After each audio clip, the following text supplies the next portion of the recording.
In this video, I'll show you how to install Strapi on Windows step by step. Although I couldn't show you some steps in here due to restrictions, so listen carefully as I explain each step. So first of all, Strapi is a powerful headless CMS that lets you create APIs without much hassle.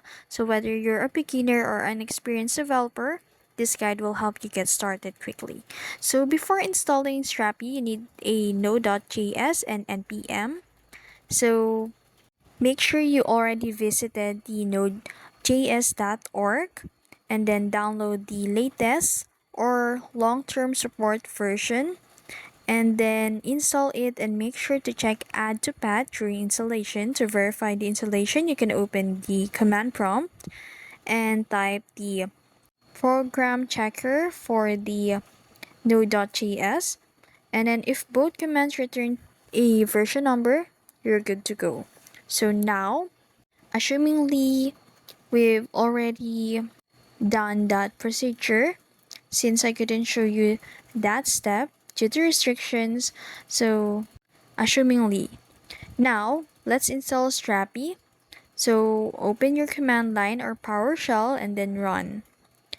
So once you've successfully program a command in CMD, it will automatically download and install the Strapi, and then it will automatically also set up a default SQLite database, and then it automatic start the Strapi admin panel automatically. And if you get an error related to the permissions, try running the command with administrator privileges.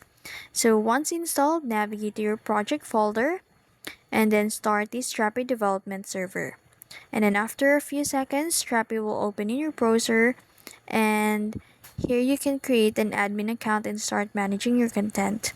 So if you want to use PostgreSQL or MySQL or MongoDB instead of SQLite, you'll need to update your .env file with your database details. And that's it. That's how you install Strapi on Windows. I hope this video helped. Now you can start building your APIs and managing content with ease.